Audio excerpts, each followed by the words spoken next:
everyone, my name is Aparna. Today we are going to continue with our chapter, that is chapter 12, the making of Indian Constitution. If you have not seen the other parts, please go and watch it. Now we will start from here. Our constitution declares the kind of state it wishes to establish, which is independent in which all the resources are used for the general good, and there is no inequality, socialist, which is not based on any religion, secular, where the government functions according to the will of the people, democratic, and where the head of the government is not dynastic, hereditary, republic. It then goes on to explain why we created this state, to deliver justice, freedom and equality to all citizens and promote harmony and cooperation between all. ठीक है, देखिए अब यहाँ पर क्या बता रहा है कि कॉन्स्टिट्यूशन जो है वो हमारे स्टेट का जो कॉन्स्टिट्यूशन है वो जो दिखाना चाहता है, ठीक है, जो state it wishes to establish, ठीक है, जो बनाना चाहते थे वो यहाँ पर बना है। ठीक है, अपने आप को हम लोग डिक्लेयर कर चुके हैं कि हमारी कंट्री क्या है, एक सोवर्जिन कंट्री है। सोवर्जिन का मतलब ऊपर के आगे पिछले लेसन्स में मैंने बताया है आपको। सोवर्जिन की मीन्स यहाँ पर, सोवर्जिन का मतलब यहाँ पर है इंडिपेंडेंट कंट्री है, साथ में सोशलिस्ट कंट्री है। सोशलिस्ट मीन्स जो भी रिसोर्सेज हैं इंडिया में, जो भी रिसोर्सेज हैं वो लोगों की भलाई के लिए यूज होंगे, और साथ में कोई भी इनइक्वालिटी नहीं है, सभी लोग क्या है, सभी जो है वो इक्वल हैं। साथ में ये कोई किसी एक रिलीजन के ऊपर बेस्ड नहीं है। ये हमारी कंट्री एक सेकुलर कंट्री है। सेकुलर मीन्स कोई भी एक रिलीजन यहाँ नहीं है, यहाँ पर बहुत सारे अलग अलग रिलीजन हैं। साथ में डेमोक्रेटिक है। डेमोक्रेटिक मीन्स जो गवर्नमेंट है वो फॉर्म करती है, मतलब यहाँ पर जो हेड ऑफ कोई जो फंक्शंस है, गवर्नमेंट जो रेगुलेट करती है वो लोगों के इच्छा के अनुसार करती है। लोग जो मीन्स यहाँ पर वोटिंग का जो प्रोसेस है वो यहाँ पर बता रहा है। डेमोक्रेटिक जो गवर्नमेंट चूज करती है वो कौन चूज करता है, तो वो लोग ही चूज करते हैं। यहाँ इंडिया के जो सिटीजन्स हैं वही चूज करते हैं अपनी गवर्नमेंट को। और साथ में ये क्या है, रिपब्लिक है। रिपब्लिक है मीन्स ये कोई डायनेस्टी या हेरिडेटरी, जो यहाँ का हेड है वो हेड ऑफ द गवर्नमेंट है, वो कोई किसी डायनेस्टी वाला नहीं है या फिर हेरिडेटरी नहीं है।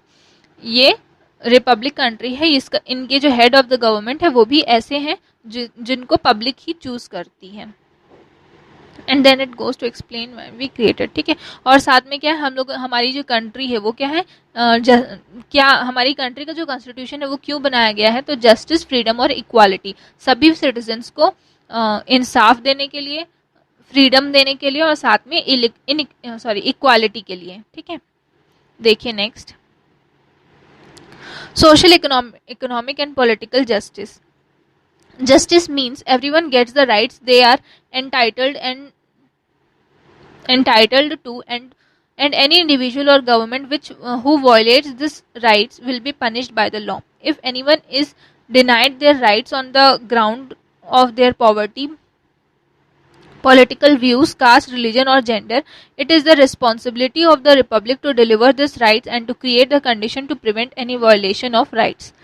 Justice is linked to the concept of equality and equal opportunity. It means more than just the legal justice obtained in the courts. It is a philosophical concept that is difficult to define. There can be many views about what rights a person should have and who should determine these rights.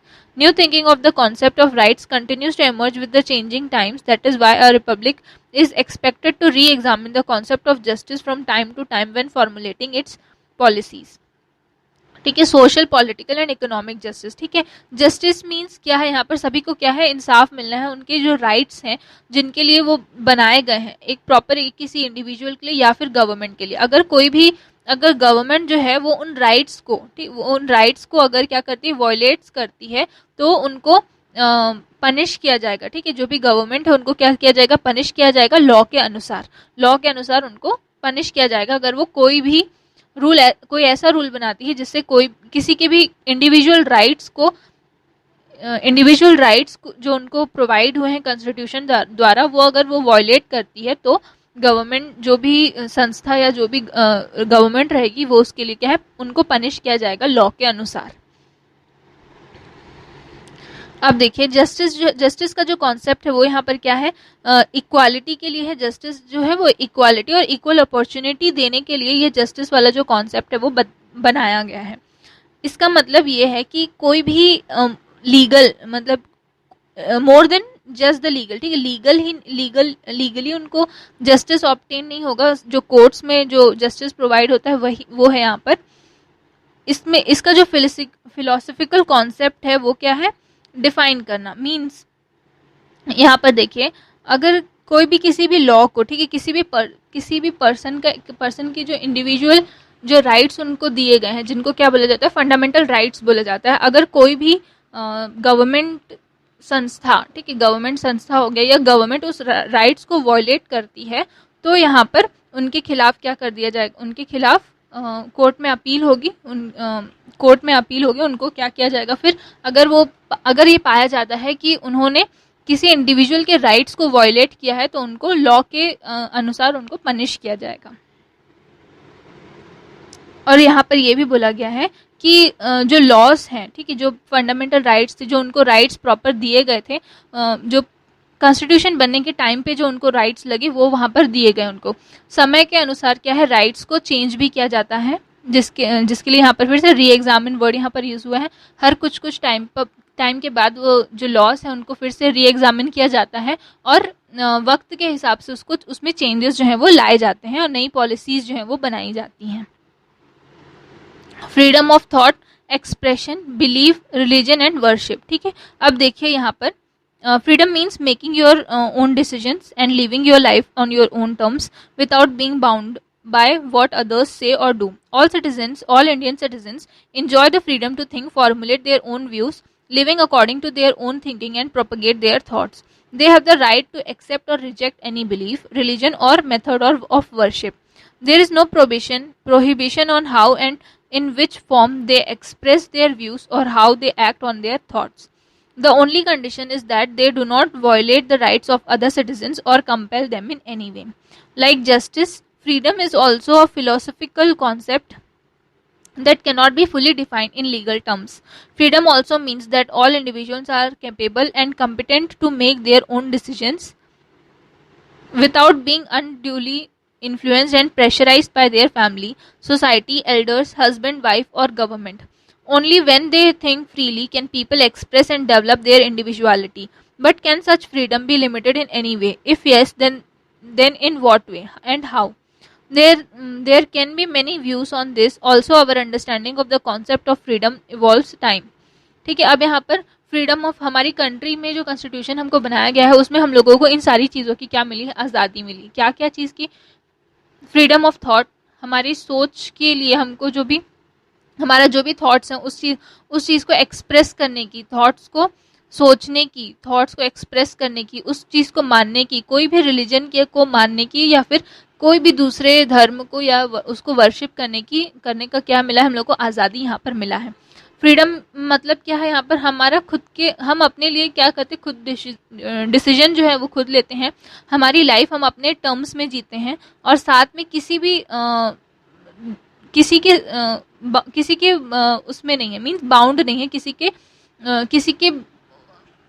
के ऊपर dependent नहीं है किसी भी चीज़ के लिए, किसी के ऊपर। बस यहाँ पर इतना ही आपको कहा गया है कि फ्रीडम ऑफ थॉट है, हर चीज़ की क्या मिली है, आज़ादी मिली है। बस यहाँ पर एक ही कंडीशन है कि आपकी फ्रीडम जो है वो दूसरे किसी के फंडामेंटल राइट्स को या दूसरे किसी भी इंडिविजुअल के राइट्स को क्या ना करे, वॉयलेट ना करे, तब तक आपके पास क्या है, हर चीज़ का फ्रीडम है। नेक्स्ट देखिए, equality of status and opportunity, ठीक है। देखिए, here we must note that the constitution talks of two kinds of equality, status and opportunity. In the Indian context, equality of status is in many ways a very important issue. From time immemorial, patriarchy, casteism and feudalism have created gross inequality in status and prestige in our society, even to the extent that some people are considered untouchable, which deprives them of many rights. At the same time, some classes in our society have been given special privileges and rights. In addition, many people who were loyal to the British government were awarded with awarded special status. The Constitution seeks to eliminate this inequality so that everyone can live the life they want and do the work they want. If it took 2 initiatives to achieve this. ठीक है, देखिए यहाँ पर क्या बोला गया है. जो हमारा कॉन्स्टिट्यूशन है वो क्या करता है, दो टाइप के बारे में बात करता है. किस मीन्स दो टाइप की इक्वालिटी के बारे में यहाँ पर बात करता है. एक पहला है स्टेटस और दूसरा है अपॉर्चुनिटी. स्टेटस मीन्स यहाँ पर क्या बोला जा रहा है कि इंडिया में पुराने टाइम पे क्या था, बहुत ज़्यादा इंडिया जो है वो कास्टिज्म मीन्स अनटचेबिलिटी हो गया. कास्टिज्म के बेस पे लोग जो थे वो एक दूसरे को नीचा दिखाते थे. मीन्स वहाँ पर क्या थे, इक्वल स्टेटस नहीं था. तो यहाँ पर स्टेटस का मतलब यहाँ पर ये है, जो सोसाइटी है, जो पूरे जो हर जितने भी टाइप्स के लोग हैं, चाहे वो कोई भी कैटेगरी के हों, किसी भी कैटेगरी के हों, किसी भी कास्ट के हों, कोई भी रिलीजन के हों, उन सभी के लिए क्या है, इक्वल स्टेटस दिया गया है. और जो पिछड़े वर्ग हैं उनको उठाने के लिए यहाँ पर क्या दिया गया है, उनके लिए कुछ स्पेशल राइट्स दिए गए हैं. जैसे कि यहाँ पर अभी इंडिया में आपका ST SC OBC के लिए क्या है, कुछ स्पेशल रिजर्व्ड राइट्स यहाँ पर उनके लिए दिए गए हैं. क्यों दिए गए हैं, ताकि वो क्या कर सके, उनको इक्वल स्टेटस मिल सके जैसा कि बाकी लोगों को मिलता है. इसलिए उन ST SC OBC लोगों को एक स्पेशल रिजर्वेशन दिया गया है, ताकि वो लोग भी क्या करें, इक्वल स्टेटस में आए. First, everyone was given equal status before the law, whether they are kings or beggars, elite or outcast, female or male. Second, discrimination in public life on the basis of gender, caste, religion, language, etc. was banned on that any citizen can aspire for any post and also use all public facilities. The Constitution talks of equal opportunity for everyone. This means everyone will not only have equal rights to aspire for any position, but also will be provided equal opportunity to acquire the required qualification. For example, if the qualifications for the post of judge are a law degree and experience in legal practice, anyone who has this qualifications can apply for the post. Also, no one can prohibited from obtaining a law degree or practicing law in court on the basis of gender, caste, religion or language. ठीक है, यहाँ पर equality लाने के लिए constitution में क्या किया गया है, तो पहला तो सभी को इक्वल स्टेटस दिया गया है. सभी लोग क्या हैं, इक्वल हैं, चाहे वो कोई भी हो, किसी भी कास्ट के हो, चाहे वो मेल हो, फीमेल हो, एलीट क्लास के लोग हो या कोई बेगर्स हो. ठीक है, बेगर्स मीन्स यहाँ पर भिखारी हो. सभी को क्या दिया गया है, इक्वल राइट दिए गए हैं. सभी के लिए जो लॉ है वो एक समान है. सेकेंड जो है, जो डिस्क्रिमिनेशन, ठीक है, डिस्क्रिमिनेशन जो है पब्लिक लाइफ में जो होता है वो नहीं होगा. आपको क्या मिलेगी, इक्वल अपॉर्चुनिटी मिलेगी किसी भी चीज़ के लिए. आपको यहाँ पर हर चीज़ के लिए अपॉर्चुनिटी जो है वो सभी लोगों को सेम मिलेगी. अब यहाँ पर इक्वल अपॉर्चुनिटी का मतलब बताया गया है. यहाँ पर एक एग्जाम्पल दिया गया है और बोला गया है कि अगर जज के पोस्ट के लिए आपके पास में लॉ की डिग्री और साथ में एक्सपीरियंस अगर मांगा गया है, तो वो अगर जिसके भी पास में वो क्वालिफिकेशंस है तो वो क्या कर सकता है, अप्लाई कर सकता है. चाहे वो किसी भी जेंडर का हो, किसी भी कास्ट का हो, किसी भी रिलीजन का हो या कोई भी लैंग्वेज बोलता हो, लेकिन वो क्या कर सकता है, उस चीज़ में अप्लाई कर सकता है. सभी को क्या मिला है, यहाँ पर इक्वल अपॉर्चुनिटी मिली है.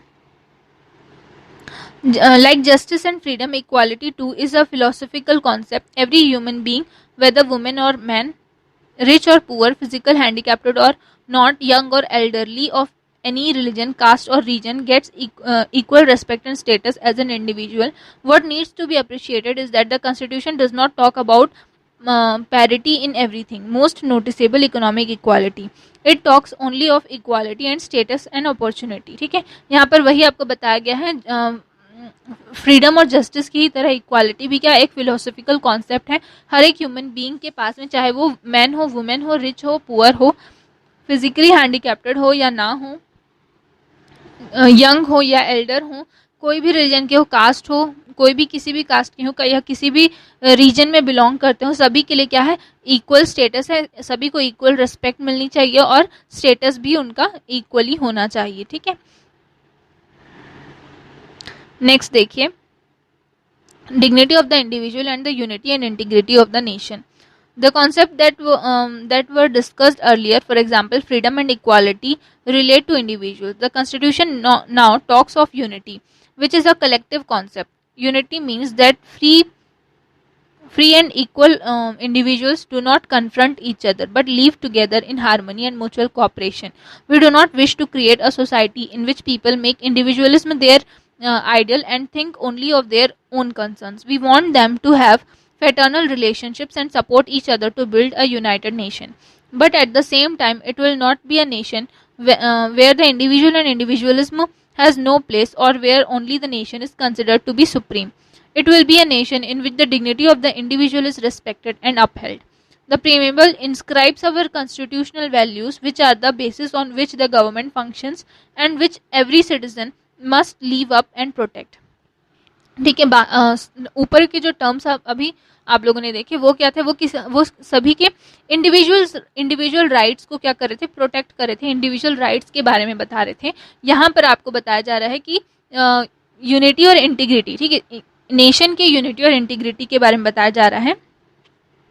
कॉन्स्टिट्यूशन जो है वो ये चाहती है कि सभी इंडिविजुअल्स जो हैं वो क्या है, सिर्फ और सिर्फ इंडिविजुअल्स ही बन के ना रहें, जब बल्कि क्या है, सभी कोई म्यूचुअल कोऑपरेशन और हार्मनी के साथ में सभी कोई साथ में रहें. मीन्स यहाँ पर इंडिया जो है वो क्या है, इंडिया जो है उसमें क्या है, फ्रेटर्नल रिलेशनशिप. मीन्स यहाँ पर बताया गया है कि इंडिया में अभी भी क्या है, लोग जो है वो अपने माता पिता के साथ रहते हैं, अपने पेरेंट्स के साथ में रहते हैं. ठीक है,